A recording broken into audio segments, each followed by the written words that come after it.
சொல்லுங்க. எல்லாருக்கும் வணக்கம். என் பேர் Kavitha Selvaraj. Asian gold medalist, Indian team captain. இப்போ இந்தியன் டீம் கோச்சாக இருக்கேன். இப்போ தயான்சந்த் அவார்டு வாங்கியிருக்கேன். இப்போது எஸ்டிஏடியில் வந்து எக்ஸ்பர்ட் கோச்சாக இருக்கேன். இப்போ விசிட்காக இங்கே ஒவ்வொரு ஹாஸ்டல் எங்கள் கபடியை பார்த்துட்டிங்கன்னா வந்து எல்லா டிஸ்ட்ரிக்ட்லேயும் ஹாஸ்டல்ஸ் இருக்குது, ஸ்போர்ட்ஸ் ஹாஸ்டல். எங்கள் கபடியில் வந்து 7 ஹாஸ்டல் இருக்குது. அதில் வந்து சிவகங்கையில் இன்றைக்கி விசிட் பண்ணி அவங்களுக்கு ஸ்பெஷல் கோச்சிங் கொடுக்கறதுக்காக நான் வந்திருக்கேன். இவங்களோட குறைகள் அதாவது என்ன அவங்களுக்கு கேம் வாரியாக வந்து என்னென்ன டவுட்ஸ் இருக்குது எல்லாமே கிளியர் பண்ணி நெக்ஸ்ட் லெவலில் கொண்டு போகிறதுக்கு அவங்களுக்கு என்னென்னலாம் பண்ணணும், என்னென்ன டைப் ஆஃப் ஸ்கில்ஸு சொல்லித் தரணும் அப்படின்றதுக்காக நான் இப்போது சிவகங்கை ஸ்போர்ட்ஸ் ஹாஸ்டலுக்கு விசிட் பண்ண வந்திருக்கேன் சார். இந்த கிரவுண்டு இந்த மாதிரி இருக்குது, உங்களுக்கு வேறு என்ன தேவைகள் இருந்தது? சார், எஸ்டிஏடியில் பார்த்துட்டிங்கன்னா முதல்ல இருந்ததை விட நல்ல ஃபெசிலிட்டிஸ்லாம் வந்து நல்லா இருக்குது. நல்ல டெவலப்மெண்ட்டு லாஸ்ட்டு ஆட்சியிலேருந்து நல்லா டெவலப்மெண்ட் இருக்குது.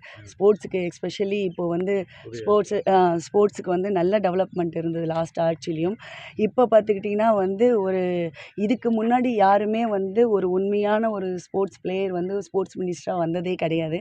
ஃபஸ்ட் டைம் வந்து நம்ம தமிழ்நாட்டில் வந்து ஒரு முழுமையான ஒரு ஸ்போர்ட்ஸ் பிளேயர் வந்து ஒரு ஸ்போர்ட்ஸ் மினிஸ்டராக வந்திருக்காங்க. எங்களோட எதிர்பார்ப்பு வந்து ரொம்ப அதிகமாக இருக்குது. அதுக்கு தகுந்த மாதிரி எல்லா இதுவும் வந்து அவர் செஞ்சிட்ருக்காங்க. இன்னும் நிறைய விஷயங்கள் இப்போ தான் 1 மந்த் ஆகுது அவங்கலாம் வந்து.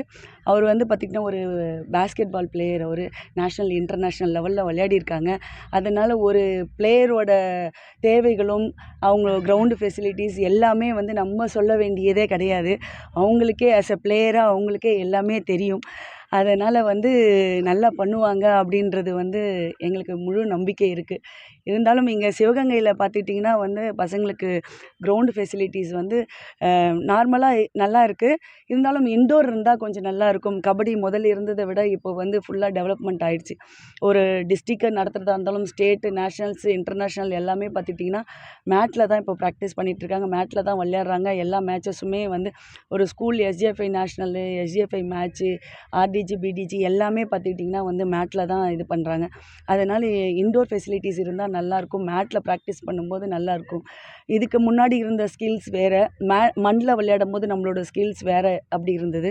இப்போது மேட்டில் விளையாடும்போது இப்போ டோட்டலாக வந்து ஸ்கில்ஸ் வந்து நிறைய விஷயங்கள் வந்து சேஞ்ச் ஆகிருக்கு. லேட்டஸ்ட்டு ஸ்கில்ஸ் எல்லாம் வந்திருக்கு. அது வந்து நம்ம மண்ணில் பண்ணும்போது ரொம்ப அடிபடுறதுக்கு சான்சஸ் நிறைய இருக்குது, இன்ஜுரி ஆகிறதுக்கு. அப்போ மேட் ஃபெசிலிட்டிஸ் இருந்தால் ரொம்ப நல்லாயிருக்கும் சார். கபடிக்கு இப்போ வந்து மேட்டுன்றது வந்து ரொம்ப அவசியமான ஒன்றா இருக்குது சார். இன்டோர் ஃபெசிலிட்டிஸ் இருந்தால் நல்லாயிருக்கும் சார். இந்தியாவோட பாரம்பரிய விளையாட்டு கபடி. அதுக்கு கண்டிப்பாங்க இன்னும் முக்கியத்துவத்துக்கு என்னென்ன செய்யணும் ஏதாவது? சார், நம்மளோட இந்தியாவோட பாரம்பரிய விளையாட்டு அப்படின்றத விட நம்ம தமிழ்நாட்டோட பாரம்பரிய விளையாட்டு அப்படின்றது தான் மெயினான ஒரு விஷயம். கபடி வந்து எவ்வளோ காலங்கள் முன்னாடி இருந்து முதல்லையே நம்மளுக்கு டென்னிஸு இதெல்லாம் வர்றதுக்கு முன்னாடி, கிரிக்கெட்டு இதெல்லாம் வர்றதுக்கு முன்னாடி எல்லாருமே விளையாண்ட ஒரு விளையாட்டு அப்படின்னு பார்த்துட்டிங்கன்னா, பாமர மக்கள்லேருந்து ஹை ஸ்டாண்டர்ட் வரையும் விளையாண்ட ஒரே விளையாட்டு கபடியாக தான் இருக்கும். யாருமே வந்து ஸ்கூல் லெவல்லையாவது விளையாடிட்டாவது வந்திருப்பாங்க. அதனால் அப்படி ஒரு பாரம்பரியமான விளையாட்டு இது. இதை இன்னும் கொஞ்சம் நல்லா டெவலப் பண்ணாக்கா இன்னும் கொஞ்சம் நல்லாயிருக்கும். அதான் இந்த மாதிரி ஃபெசிலிட்டிஸ்லாம் கொண்டு வரும்போது நல்லாயிருக்கும் சார். முதல்ல இருந்ததை விட இப்போ ஜாப் ஆப்பர்ச்சுனிட்டிஸ்லாம் நிறைய இருக்குது. நான் இன்டர்நேஷ்னல் விளையாடும் போதெல்லாம் ஜாப் ஆப்பர்ச்சுனிட்டிஸ் வந்து ரொம்ப கம்மியாக இருந்தது. 4 இன்டர்நேஷ்னல் விளையாடியும் வேலை இல்லை அப்படின்ற சூழ்நிலையெல்லாம் அப்போ இருந்தது. ஆனால் இப்போ இருக்க பிள்ளைங்களுக்கு அந்த மாதிரி கிடையாது. 3% கோட்டா இருக்குது. நிறைய ஸ்கீம்ஸ் எல்லாம் நிறைய இருக்குது.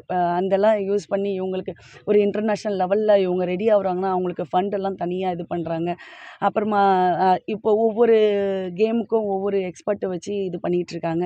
அதனால் வந்து இப்போ நல்லா டெவலப் பண்ணிகிட்ருக்காங்க சார்.